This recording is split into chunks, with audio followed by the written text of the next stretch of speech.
to be showing you how to shoot the turret for the stealth boat on Xbox. It's pretty simple, but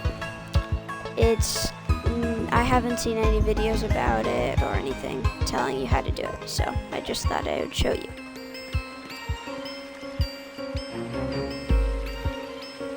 Let's just wait until the shark animation is finished.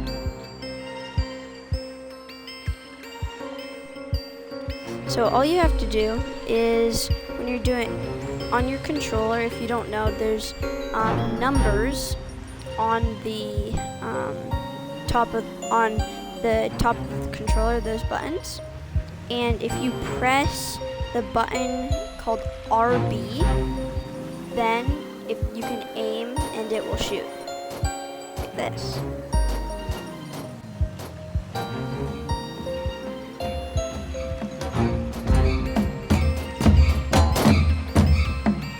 Well, that definitely did not fend off the shark, but at least I survived.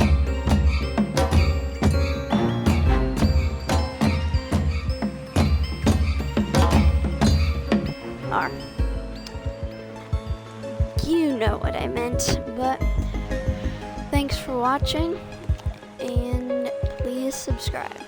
But remember, if you want to shoot with the stealth boat, or I'm pretty sure any of the other boats that have shooters, you press RB.